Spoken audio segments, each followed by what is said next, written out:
I'm Joe Graedon. And I'm Terry Graedon. Welcome to this podcast of the People's Pharmacy. You can find previous podcasts and more information on a range of health topics at peoplespharmacy.com. Humans and animals have been living together for thousands of years. How do these interactions benefit our health? This is the People's Pharmacy with Terry and Joe Graedon.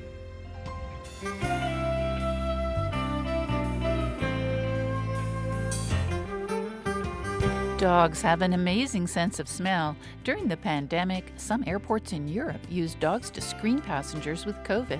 In some healthcare settings, dogs detect bladder cancer, lung cancer, or C. diff infections. Service dogs can alert people to episodes of low blood sugar or an impending epileptic seizure. They can also help calm people having a panic attack. How do animals improve your life? Our lines are open for your stories. Coming up on the People's Pharmacy, the healing power of pets.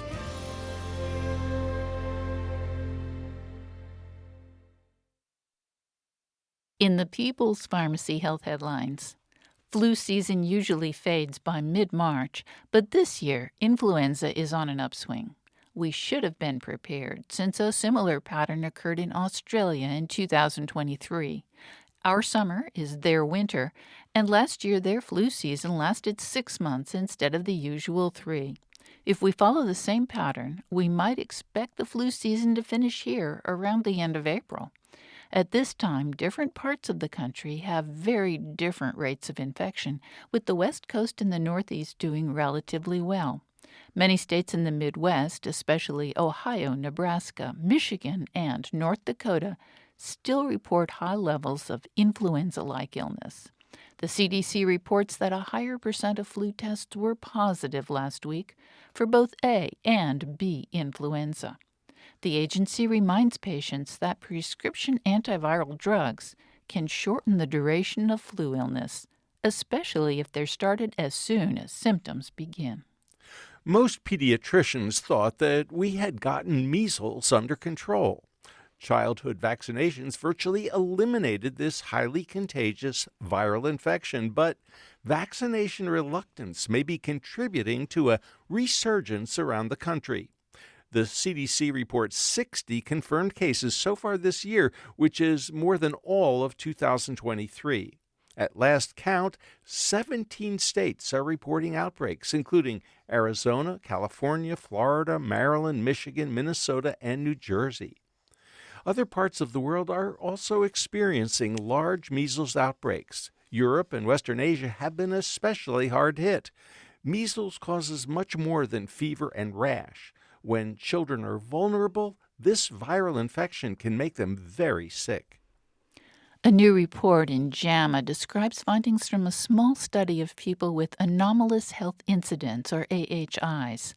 That's a euphemism for a mysterious set of symptoms known as Havana syndrome. People working at the U.S. Embassy in Cuba were among the first to report an abrupt onset of noise inside the head, clicking, buzzing, or screeching. Some people also reported a sensation of pressure in one ear or on one side of the face. Other symptoms included headache, nausea, vertigo, balance problems, tinnitus, sleep problems, and cognitive dysfunction. NIH researchers investigated 81 people who had experienced this problem. They were compared to 48 healthy control participants.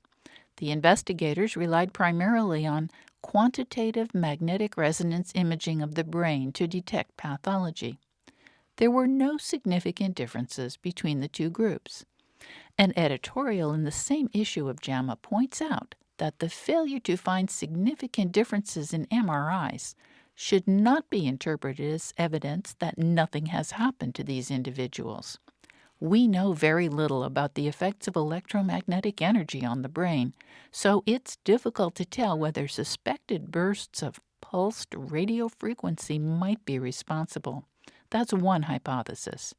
The editorial also notes that uncertainty can lead physicians to overlook patients' complaints. It says, the unfortunate tendency to dismiss disorders such as chronic fatigue syndrome and long COVID as of psychological origin illustrate this difficulty.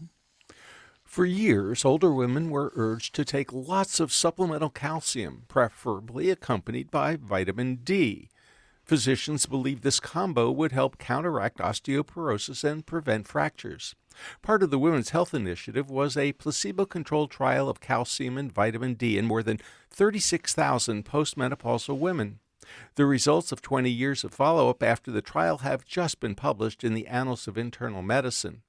There was no apparent reduction in hip fracture. There was a modest reduction in death from cancer, which was offset by a modest increase in death from cardiovascular disease. The net effect was no change in all-cause mortality. Psyllium fiber supplements are a popular source of soluble fiber. They help maintain regularity and can also reduce cholesterol. ConsumerLab.com tests dietary supplements and has found several brands of psyllium fiber are contaminated with excess lead. And that's the health news from the People's Pharmacy this week.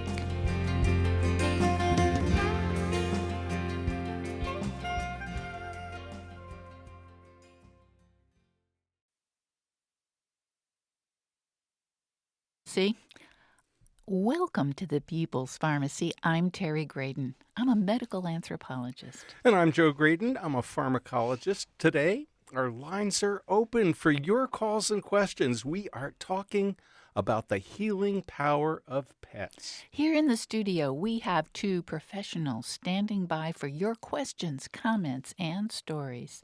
Dr. Chuck Miller is the owner of Triangle Veterinary Hospital in Durham, North Carolina.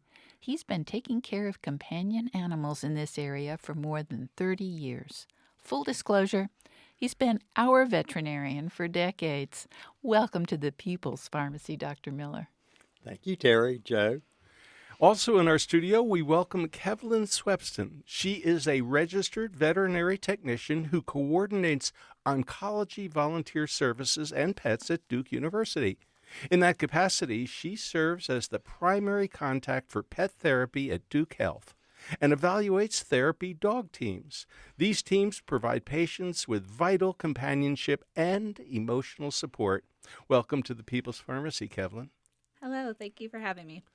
Our phone lines are open for your stories and comments. The number is 888-472-3366.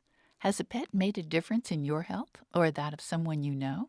You can also email us, radio@peoplespharmacy.com, or find us on Facebook at People's Pharmacy, 888-472-3366. Last week, we were charmed to listen to Scott Simon's monologue on Weekend Edition Saturday.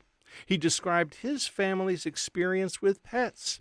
Thanks to Scott and NPR, we're sharing it with you now. As my wife puts it, animals have overtaken our lives. I was on the air last week when Daisy, our French poodle, devoured a bittersweet chocolate bar. We hide chocolate from her. It can be dangerous for dogs, but Daisy is the Hercule Poirot of concealed sweets. An empty wrapper in her paw pads told the tale. Our family rushed Daisy to a veterinary clinic where, well, I'll spare you the details. Daisy is fine now. Our hearts are just restarting. We're also caring for a huge white foster cat we've dubbed Gato Blanco. He claws furniture on his hind legs like Catzilla tearing down a Tokyo bridge. Every chair in our apartment is now covered with sheets, towels, or plastic wrap. We keep a window open, no matter the weather, because one of our daughters is allergic to cats, but she wants to keep Gato close, even as he swats photos, flowers, pens, and my microphone off tables with a smart forehand. Our feline lodger also climbed onto a planter outside our apartment and strolled over to the other side of the building, 7 floors up. Is that Spider-Man? No, it's Gato. Our other daughter has made her bedroom into a kind of Roman Colosseum for Bagel, the miniature hamster, who has a race course and an exercise wheel. I hear Bagel scurry inside her wheel so furiously I'm pretty sure she's training for this summer's Hamster Olympics in Paris. Daisy the dog sits beneath our dinner table, quivering and blinking, her large, dewy eyes that play on our heartstrings like a Puccini aria. Some of us may let a few stray morsels fall her way from time to time. We can't let her get too excited, though, because she has a tendency to, Well, more details to spare. We keep towels handy for such episodes of excitement. Gato Blanco, meanwhile, leaps onto our table, but not to eat, just to hang with the cool kids, our daughters. Hey, how was your day? I imagine him saying. We gonna watch something after dinner? Our family may gripe as we sneeze, mop, and search the floor for our missing pens, but we also hold our animals close as they help us laugh, marvel, and care for them and for each other. Our lives have been overtaken by our animals, and we're having a troublesome and wonderful time. That was Scott Simon, the famous voice of Weekend Edition Saturday on NPR. And thanks to Scott and NPR for giving us permission to replay that. Our lines are open for your comments about how animals may have overtaken your life. 888-472-3366. And you can email us, radio@peoplespharmacy.com. That number again, 888-472-3366. And we go to Tampa, Florida to talk with Rick. Rick, what's on your mind? Thank you for taking my call. I wanted to get your guest comment with reference to something that I experienced in the late 80s. I developed a neurobehavioral treatment unit as well as assumed responsibilities for directing an adolescent pediatric post-acute traumatic brain injury rehabilitation program. So I was doing research as well as trying to develop effective approaches to treat these individuals. One of the things I was initially skeptical about was the use of animals. At this particular rehabilitation program in New Hampshire, they had barn animals, horses and cows, I think, and sheep and all kinds of things, and they would have post-acute traumatic brain injured adults as well as children dealing or interacting with these animals. And I thought, what the heck you got these animals for? However, what I came to find was that these people with post-acute traumatic brain injuries who could be quite explosive in their behaviors and have real difficulties interacting and dealing with people, that when it came to like brushing a horse or feeding some animals or something, that it was a rewarding kind of experience for them. And in short, it seemed to help begin to facilitate the healing process with these individuals. And we had some really good outcomes in these programs. And so I just thought I would call in and kind of share how animals can be kind of a therapeutic process for people with post-acute traumatic brain injuries, especially in the initial stages. Well, Rick, thank you so much for that call. And Kevlin, would you comment on that, please? Absolutely. So, Rick, thank you for giving us the example. And you're absolutely right. We see animals heal in multiple different ways all the time, and their benefits, cognitive, neurological benefits, even emotional benefits are definitely out there. And definitely, sometimes people they can't say it out loud, but they can sit there with the dog, they can sit there with an animal, and they can just let it out. They either with words, with energy. It's just a different way of communicating, and it's powerful. Well, I think what is, I suspect, surprising to some people is the idea that it's not just dogs. Correct. It can be horses. Absolutely. And Joe and I witnessed horses that are used in therapy programs when we visited with Dr. Alan Hamilton in Tucson, Arizona. A neurosurgeon who has an amazing program demonstrating that interacting with horses can be very healing. And Kevlin, I saw you'd like to respond to that too. Yeah, I mean, we've actually, there's a study, they actually call it now animal assisted interventions, because it's all types of animals, and it's all about finding a therapeutic goal and using that animal as a tool or a vehicle to actually solve that goal or be there. So, Chuck, I think a lot of people think primarily that, well, dogs have this amazing sense of smell. And, compared to humans, it's like an order of magnitude different. But using that sense of smell has been very helpful in diagnosing certain kinds of conditions or alerting humans. Can you tell us a little bit about that process? Yeah, sure. I mean, there's certain types of cancers that animals can, not just dogs, but, other animals can detect Diabetics, if their blood sugar goes up, they spill, glucose in their urine. The dogs can detect that. They can also they can tell when someone's before they're gonna have a seizure. So I mean, the list goes on and on and on. And I mean, we've known about this for many, many years. Well, Chuck mentioned diabetics, and we have an email from Carrie. She writes, "My cat sitter friend is a type 1 diabetic who wears an insulin pump. More than once, the cats in her care have awakened when her blood sugar was getting dangerously low. They may have saved her life." I'm sure. 888-472-3366 is the number to call if you'd like to share your experience with animal companions. You can email us, radio@peoplespharmacy.com. That number again, 888-472-3366. And Kevlin, I'd like to ask you about the Duke program that you coordinate. What do the dogs and their handlers do? Yes. So Pets at Duke is our animal-assisted intervention program. We primarily use dogs. We are part of our Duke Cancer Patient Support Program. And that program was founded in 1989 to pretty much just assess the needs of patients as a whole, not just the disease of cancer.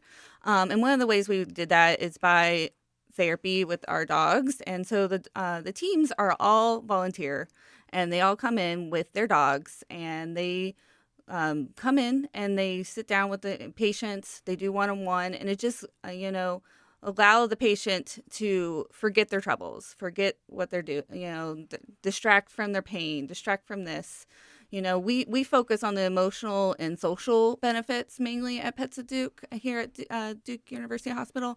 But there's many other benefits as well. But we mainly focus on emotional and social. A lot of them love to tell us stories about their pets, how they interacted, even if they don't have one they saw in their childhood. It recalls memories.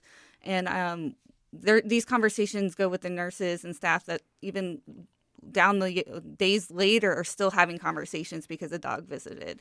So it's pretty powerful.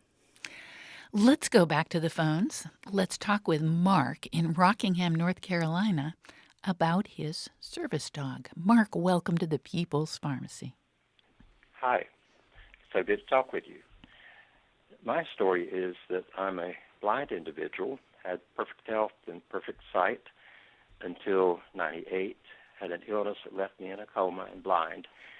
But we recovered from that, and Mark, I'm going to have to interrupt you. Would you hold the line? We have a break that's coming up that we cannot avoid. So we're going to come back to Mark right after the break, and you can join the conversation too. 888-472-3366. If the lines are full, just email us. We're at radio@peoplespharmacy.com.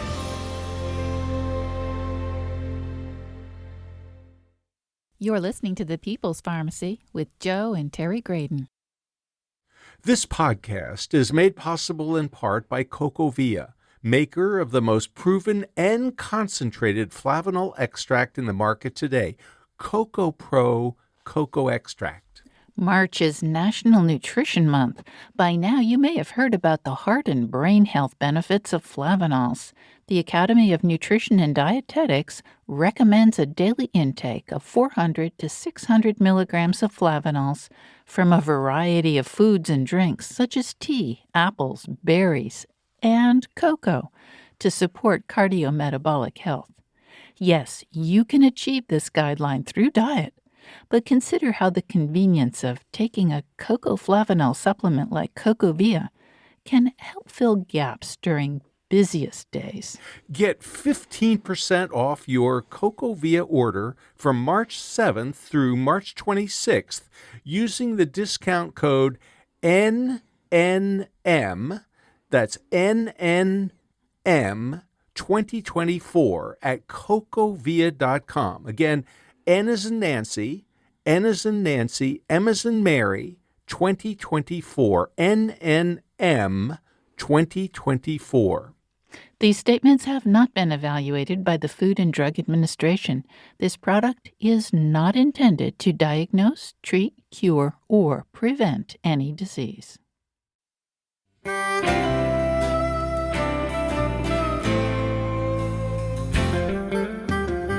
Welcome back to the People's Pharmacy.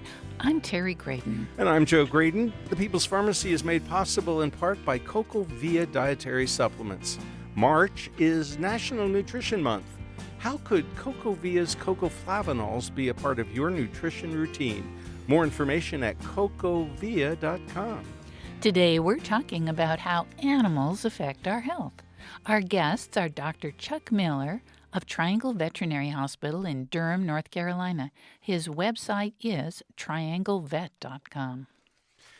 And we are also talking with Kevlin Swetston, RVT. In her role as coordinator of the Pets at Duke program, Kevlin ensures that therapy dog teams provide patients with vital companionship, develop and maintain physical function, emotional support, and are a welcome distraction throughout their time at Duke. We invite you to ask a question or share your story at 888-472-3366. You can also send us an email, radio@peoplespharmacy.com. 888-472-3366 is the number that Mark called just before the break. And now we're going to talk more to Mark. Mark, are go you ahead, still please. there? I'm still here. Oh, thank you for your patience. We apologize for that. We just were so caught up, we lost track of time. So could you go back and tell your story again? Oh, sure. I lost my sight in '98 due to an illness, and in 2000 I had a heart transplant at Duke. And after recovering from that, I got my first seeing eye dog, and I've been working seeing eye dogs since then. They provided sight so I can walk, and I feel certain that they've certainly helped with the success of the heart transplant as I go out and walk the dog a mile or two daily. And they are eager to do it in the wind and the rain and anything. And they have just been such a benefit in addition to the companionship. You know, when you're blind, no one ever comes up to you and says, "My, what a cute cane you have." But the dog also provides the social aspect. And I had appendicitis when I was in school and went to Duke for a week with my golden retriever that I had at the time. And she stayed under the bed, and no one ever knew she was there until housekeeping came in. And the lady peeked on her and said, "Oh, a dog." But it's not for the social aspect, but they provide that. And he's just, the one I have now has just been such a wonderful dog and companion, and provides sight where I don't have it. I do have to know where I want to go, but it's just wonderful. Mark, thanks so much for that call. And I think that, seeing eye dogs, guide dogs, are the prototype of service animals. Kevlin, what other sorts of service animals have you seen? So the mainly service animals are the dog ones. There are service animals, I believe, that can also be miniature horses. It's the other main one that you hear about. With me, it's therapy dogs, as what I specialize in. Is different than a service animal. A therapy is different than a service animal, so definitely want to make sure say that. But they definitely have both benefits. Where a service animal has a specific job, and so does a therapy. We focus more on the social, emotional, but we do help with the physical sometimes too. For example, at our hospital, we have many patients that are nervous or are scared to the next step in their care. They might have to sit in a chair, and they're worried that it might hurt. They're worried that they might not do it, and then they fail. So we bring a dog in, and they're like, "Oh, I didn't realize I've been sitting in this chair for 10 minutes already. Like the dog just helps them get through that fear, that fight or flight mode. And, or we have patients that don't want to do their physical therapy. And we're like, oh, but would you like to walk a dog? And they're like, well, yeah, why would I want to walk a dog? And, you see these especially our pediatric patients walking a dog down the hall and they don't even realize they're doing their therapy. So absolutely. We have a question for Dr. Miller, and this one comes from Jeff. Jeff says, it seems was a surge in pet ownership during COVID. In our household, we brought in 2 brother mini poodles. They've been a wonderful addition during this time of high stress and some, missing human. I can read it. Oh, some good. Some of the missing human connection that happened during that time, the dogs took up that slack. What has Dr. Miller seen in his practice with this influx of pets, and how has he observed the impact of these pets in the community he serves? And that was Jeff from Chapel Hill. Jeff, yeah, that's a great story. We too saw just a tremendous influx in pets during the pandemic, during the years of the pandemic. And I can say that I've really not ever seen a time or lived in a time where we need animals more than now. The emotional stress that people seem to be living with every day. It's just overwhelming. And the impact that these animals have had on these people's lives, not just dogs, cats, horses, like Kevlin was saying. Monkeys are even used as service animals in some respects, but reptiles, amphibians, even people that can't afford to own animals volunteer with rescue organizations and things, because owning an animal is expensive. I'll be honest with you. But if people want to be around them, they can find ways. And so it just makes me grin from ear to ear hearing these stories that you guys are sharing with us. And I have had the same experience. Let's go to Pamela in Fayetteville, West Virginia. Pamela, welcome to the People's Pharmacy. Good morning. I have a small farm. I have horses, cows, sheep, and Pyrenees working dogs for the sheep, as well as 2 house dogs. And I have really become very connected to my sheep. They really, at the end of the day, help me just calm down. I can feel my blood pressure, everything in my body slowing down when I'm around these animals. And I have a lot of Airbnb guests that come to my farm.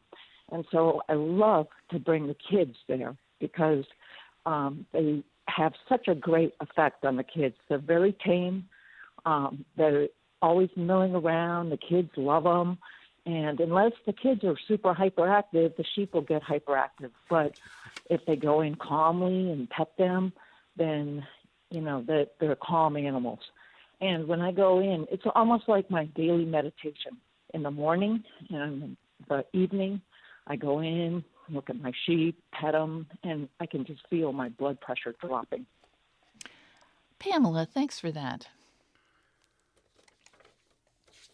Let's go to Bill in Fort Worth, Texas. Terry, he has a very interesting question that I think a lot of people in hospitals worry about.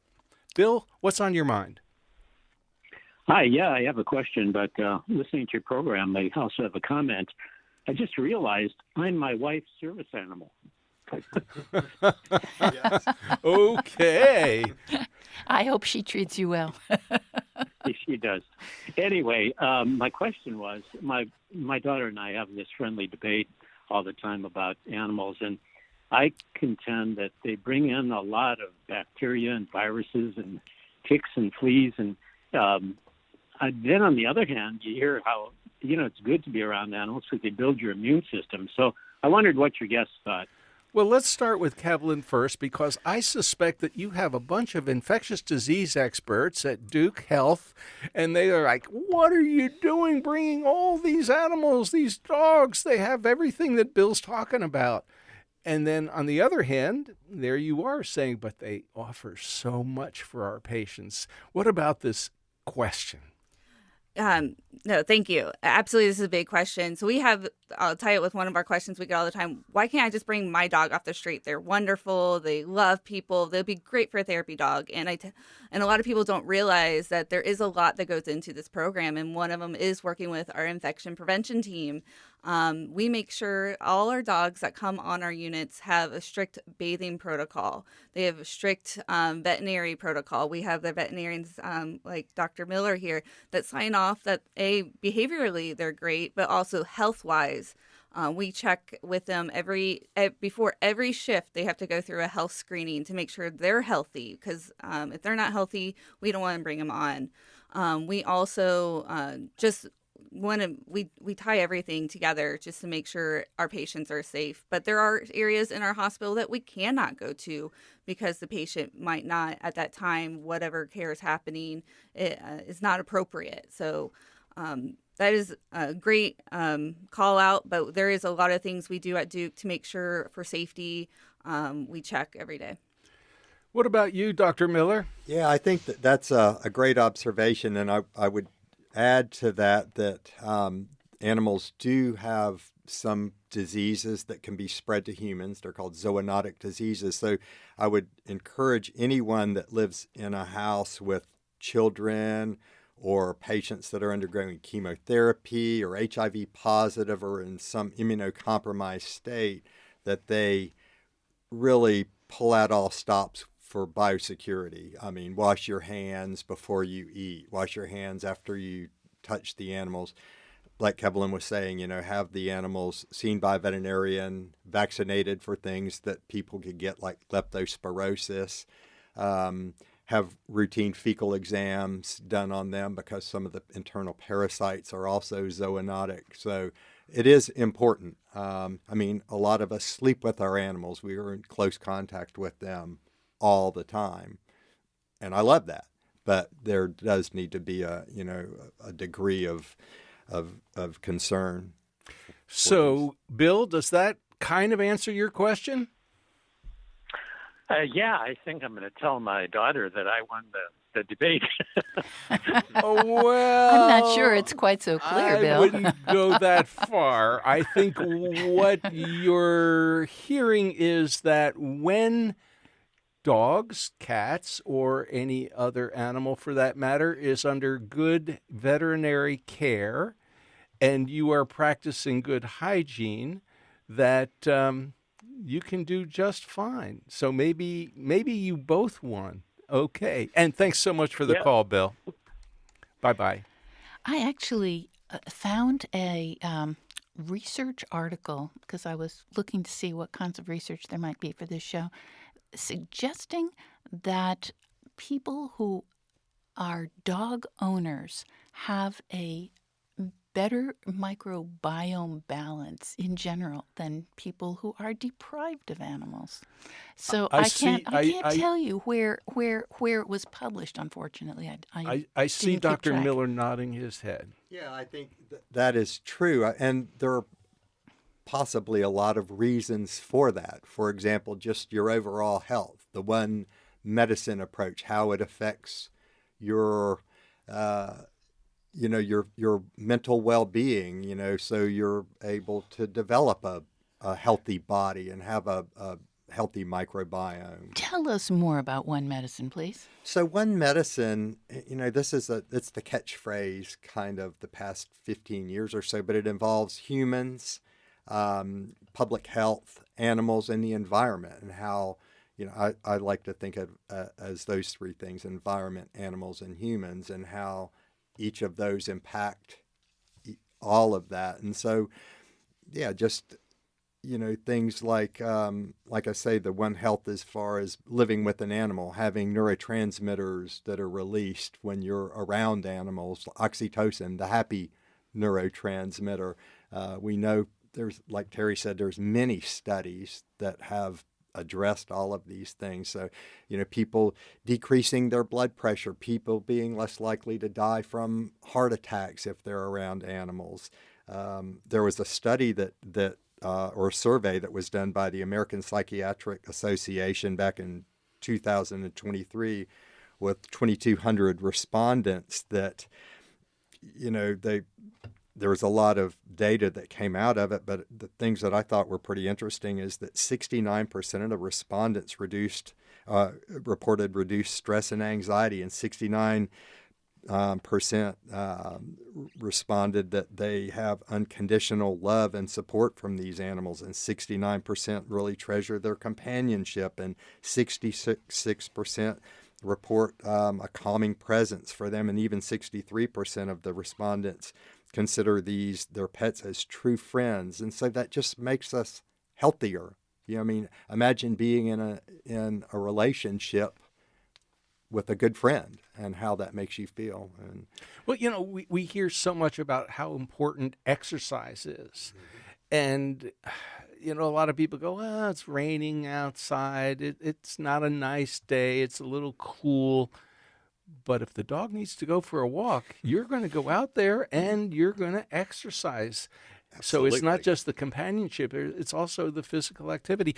Let me share an email we received. My husband and I are 78, married in 1980, blending 2 families, totaling 4 kids and 3 cats. We added 2 dogs, then 2 cats had kittens. But now we have 2 dogs, one with neuromuscular disease, not being able to walk. He has his own radio flyer wagon. The other dog moved in from our next-door neighbor in 2018. We also have 8 rescued cats, 2 wobbly cat syndrome, whatever that is, cerebellar hypoplasia. You can explain that. And I can't read the rest. But thank you very much for that call. It sounds like the animals have overtaken their lives, no question about it, especially with these handicapped animals. And enriched their lives. Absolutely. I think that's the other thing. Yes, for sure. My kind of people, I can tell you. And yes, I'm familiar with the disease states that she was What talking about. is that disease? The cerebellar hypoplasia. So the back part of the brain is the cerebellum, and it is involved in fine motor control. And so some of these, there's a subset of cats that are born with a hypoplastic cerebellum, if you will, or not quite enough. Not quite enough. And so we see them usually have intention tremor. So when they go to eat out of a bowl, their head will be bobbling around, and they're cute to watch. It doesn't bother the cats, as long as they can eat and drink. They're cute to watch, but that's what the condition is. Well, we are getting close to a break, so let us remind you that our lines are open. The number is 888-472-3366. You can send us email, radio@peoplespharmacy.com. And when we come back, we'll talk a bit more about what we need to do to keep our pets healthy. That's important, too. In our studio, Dr. Chuck Miller of Triangle Veterinary Hospital in Durham, North Carolina. His website is trianglevet.com. We also have Kevlin Swepston. She is coordinator of the Pets at Duke program, which ensures that therapy dog teams provide patients with vital companionship.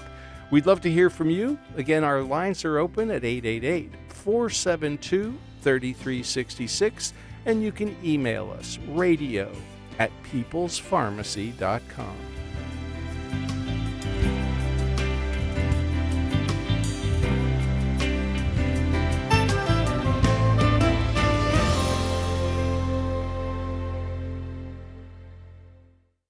You're listening to The People's Pharmacy with Joe and Terry Graedon. This podcast is brought to you in part by Urea Skin Relief from The People's Pharmacy. After years of work, we've gotten the formula just right. We're delighted to be offering this intensive skin therapy with 20% urea. Urea Skin Relief Cream is not your average moisturizer. Formulated with a unique blend of urea and plant-based ingredients, It's specifically designed to deeply hydrate and soothe even the most stubborn dry skin. Whether you're battling the effects of harsh weather or you have sensitive skin that's prone to irritation, this cream works wonders. Urea is a powerhouse ingredient. Not only does it act as a humectant, drawing moisture into the skin, it also beefs up the skin's barrier function. We're just as proud of what you won't find in our Urea Skin Relief Cream: no parabens or phthalates. Creating a cream for dry skin free of these common endocrine-disrupting preservatives and plasticizers was what motivated us to make this product. We're offering a limited time discount for People's Pharmacy podcast listeners. You can get 20% off either the handy 2-ounce size or the hefty 6-ounce size of the People's Pharmacy Urea Skin Relief. You'll find them both in the body care section of the store at peoplespharmacy.com. Make sure you put the code PP20 into the discount code box when you check out. That's capital P, PP20 for 20% off your Urea Skin Relief purchase through May 31, 2024 at peoplespharmacy.com.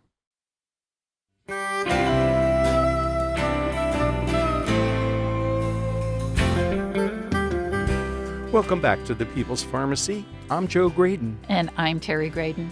The People's Pharmacy is made possible in part by CocoVia dietary supplements. March is National Nutrition Month. How could CocoVia's cocoflavanols be part of your nutrition routine?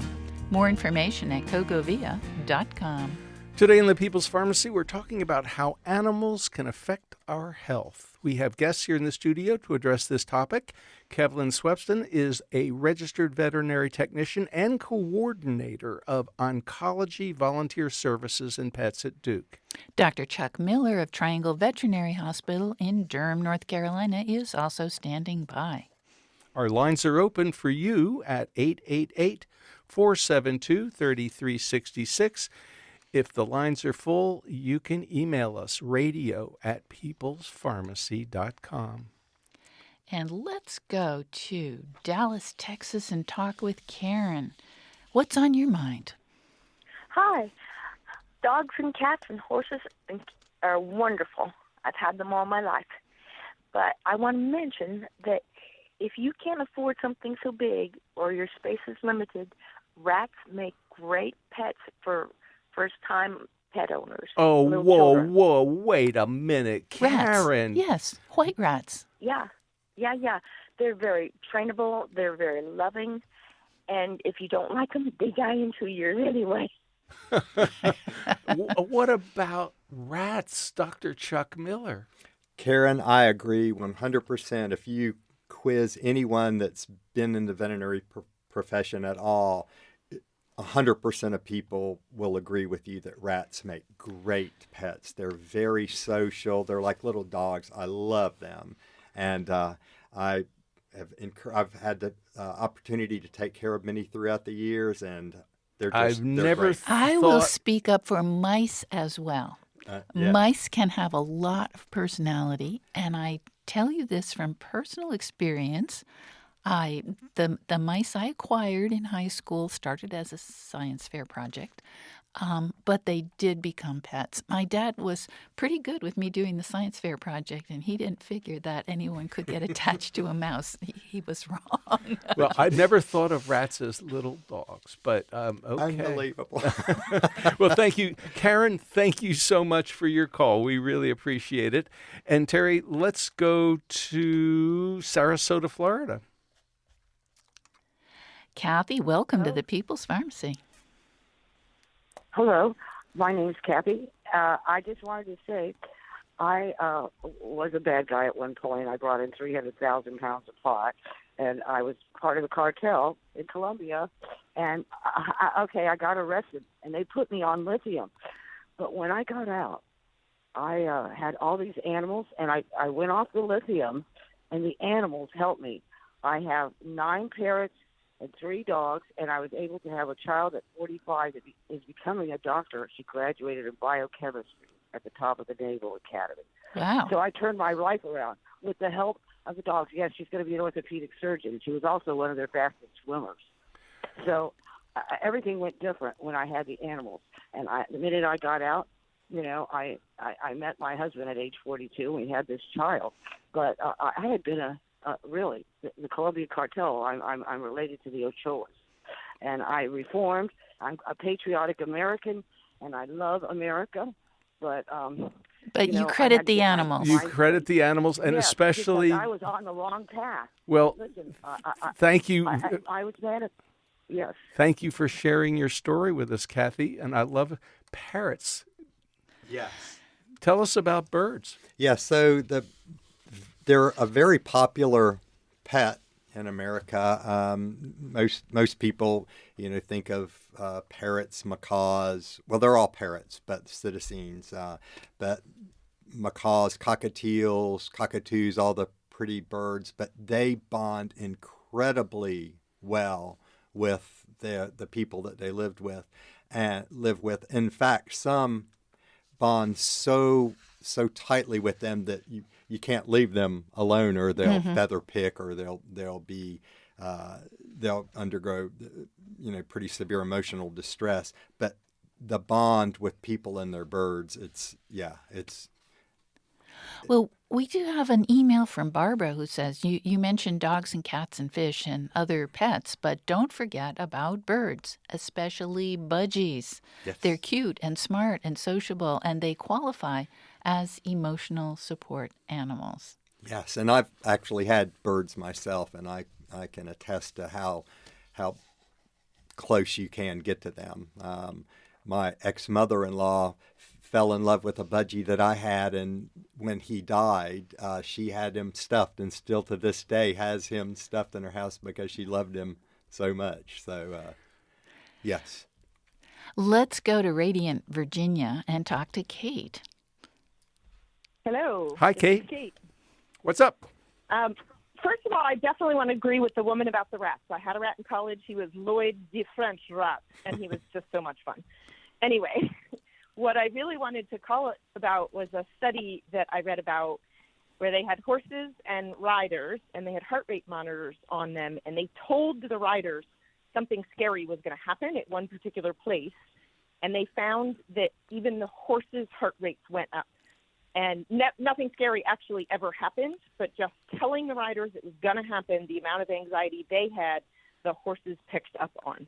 And I just think it's such an amazing indication of how in tune horses are to human emotions and our state of being, that they're just really incredible animals.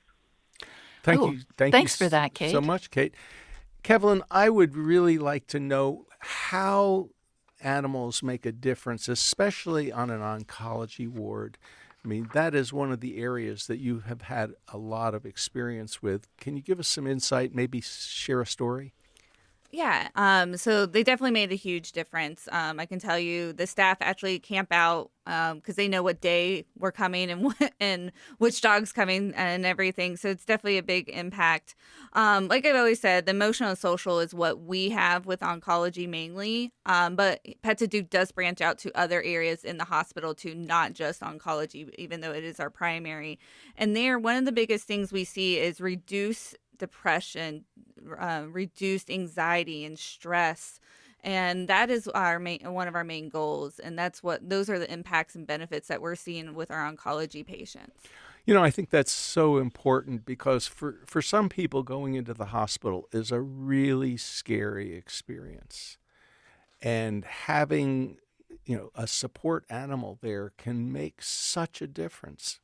Yeah, one of the cool areas that we're actually working with Dr. Barker in our pediatric echo lab, and they're actually doing a research study right now, and the Pets at Duke program is part of that.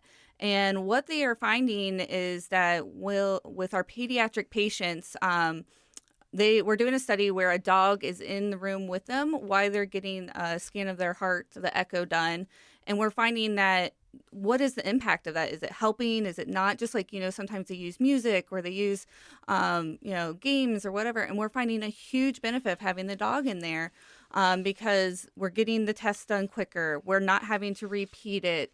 The child doesn't have to be sedated, which, is also emotional and stressful. And even one of the coolest things we realized, we were doing it with even infants, and we're like, oh, like the child, or, pediatric patient is, how does it affect them? Well, it affect the parents, and the parents were decreasing their blood pressure. Their anxiety was going down, and then the infant was feeding off them. And just by having the dog in there, it just shows that, we're doing research right now to prove it, and it's pretty cool. That's great. And there has been a study published recently in March of 2024 in the European Journal of Pediatric Dentistry, dog-assisted therapy for management of anxiety during pediatric dental care. And what they found is the dogs help. Here's this lovely email from Tom. He says, while walking the neighborhood and scratching the ears of neighborhood dogs, I spread and enjoy the benefits of canine love without the associated costs. And there's a way to enjoy without having to go see the veterinarian. Thank you for that, Tom. Let's talk with Elizabeth in Boonesboro, Maryland. Elizabeth, welcome to the People's Pharmacy. Yes, good morning. I'm sorry. Hello. I'm a child of World War II. I come from East Prussia, which is today on the Lithuanian border. We ended up throughout the war in a city Cuxhaven near Hamburg, and we were placed into people's home. And I think, in retrospect, I thought often about it, that attached to the house in the north are the barns. And there was a barn attached to the house, and when we had to go to the toilet, we had to go in the barn.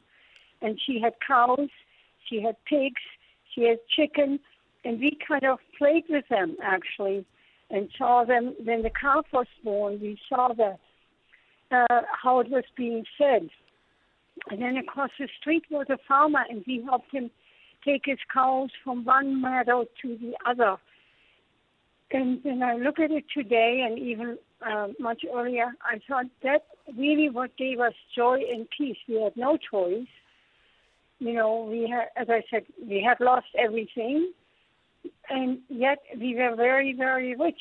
And what I really looked forward to, the barn doors opened in the morning, and in spring, at this time of year, the swallows would come, and the swallows would build their nest in the barn on a beam. And we could see the little young ones being born and being fed. And it was such richness, actually, in our life, even though we were financially very poor. Elizabeth, thanks so much for sharing that memory. Thank you for that. And it just shows how powerful these relationships can be with animals in times of distress, whether it's in the hospital or, in this case, as a refugee. We really appreciate that call. I do have a very mundane question for you, Dr. Miller. Treats. Everybody loves to give animals treats. And, of course, animals love treats. Yes, that's part of the problem. Mm-hmm. So, do you have guidelines for us on how to treat your animals, especially dogs, I think, are more susceptible even than cats to overdoing it on treats and convincing their people that they need more treats than are actually good for them? Well, yes, do what I do, not do what I say, not what I do, because I'm also guilty of that. But so one thing that people don't really take into account is the number of calories. Well, first of all, they need to be treats that the animals can eat. If they have allergies, you would want to pick something that right, and it should be a dog-appropriate treats rather than something that we're eating. That's right, and it should be that. But think about the caloric density of the treat. So if you've got a 10-pound poodle and you're a 150-pound person and you're giving them the amount that would be appropriate for you to eat, it doesn't take long before the 10-pound poodle becomes a 15-pound poodle. So, you need to think about how much you're giving them. And also, I would do a little deep dive into, investigating what some foods can be toxic. Things that you would think would be okay, like raisins or grapes, can cause renal failure. Very dangerous for dogs, I Very understand. dangerous. Chocolates, things like garlic and onions can cause problems with red blood cells. So, yeah, just do a little research before you give your dog your treats. Let's go back to the phones. We have just one last call. It's Mary. Welcome to the People's Pharmacy, Mary. What's this about rabbits? Okay, hello. I have rabbits, and I found a few vets that will treat them, but not all vets will take them because they're considered exotic animals. And I'm wondering why veterinarians don't get more involved with rabbits. Well, and, Mary, I would think that the rats and the mice fall under that. Category 2, they might. Well, why not rabbits, Dr. Miller? I love rabbits. And I love rabbits too, and I've had them. And Mary, congratulations on your rabbits. So one of the issues that we as veterinarians face are the different physiologic pathways that certain animals have. We study comparative anatomy, and so a lot of veterinarians, after they get out of veterinary school, haven't really taken care of rabbits, and they don't have expertise with them. So it may not be good for the rabbit to be treated by someone that doesn't have experience with rabbits. Their gastrointestinal systems are different. So I would encourage you to look for someone, I call that standard of care, but I would look for someone in your area that does have experience with exotic animals. Now, if you live in somewhere in Montana where there's one veterinarian every 100 miles, you may be stuck with using someone just to help take care of your animal. But I think that's probably what you're running up against. But rabbits are wonderful. They are. They're great And pets. I don't think of rabbits as exotic. I think of snakes, like the one in your office, as exotic. He's pretty exotic. Just about out of time, Kevlin. In the minute we have left, if someone wants to have some animal contact at Duke or at any hospital for that matter, what do they need to do? That's a good question. So like I mentioned before, unfortunately, we cannot go to everyone that is in Duke. There are certain areas that we cannot go to. Definitely talking to their medical provider, their medical team, should know how to reach out to if there is a pet program, or encourage you when you do leave, talk to your veterinarian or nearby veterinarian about what pet would be appropriate. Your medical team can ensure you what pets would be appropriate for your care. And I'm assuming that at a place like Duke, if there's a child, for example, who's going through chemotherapy and is feeling overwhelmed by that situation, that parents can check and see if there are some programs that they could get involved with to help them through that. Absolutely. We have wonderful staff, especially on our pediatric floors. We've been with pediatric long-term here with the Pets at Duke program, and they can get you in contact with resources within the hospital, but with outside the hospital as well. Well, I think that is all the time we have today. And I will mention that March 23rd is National Puppy Day, according to the calendar that we have from the Guiding Eyes. It's a dog organization. Thanks for listening. Thanks for sharing your stories. The People's Pharmacy is a co-production of North Carolina Public Radio, WUNC, with the People's Pharmacy. Lynn Siegel produced today's show. Pamela Alberta and Ayasi Chinflu provided technical assistance. Al Wadarski engineered. The People's Pharmacy theme music is by B.J. Liederman. And thanks to our guest today, Dr. Chuck Miller, owner of Triangle Veterinary Hospital in Durham, North Carolina. Thanks also to Kevlin Swepston, a registered veterinary technician who coordinates oncology volunteer services in pets at Duke. The People's Pharmacy is made possible in part by Coco Via Dietary Supplements. March is National Nutrition Month. How could CocoVia's cocoflavanols be a part of your nutrition routine? More information at cocovia.com. Today's show is number 1379. You can find it online at peoplespharmacy.com. You could subscribe to our podcast through your favorite podcast provider or find it on our website on Monday morning. That's where you can share your thoughts about the show and share additional stories about your interactions with animals. You can email us, radio@peoplespharmacy.com. If you go to peoplespharmacy.com, you could sign up for our free online newsletter. It's an easy way to stay on top of the breaking health news. By subscribing to our newsletter, you'll also get regular access to our weekly podcast and find out ahead of time which topics we'll be covering. In Durham, North Carolina, I'm Joe Graedon. And I'm Terry Graedon. Thank you for listening. Please join us again next week.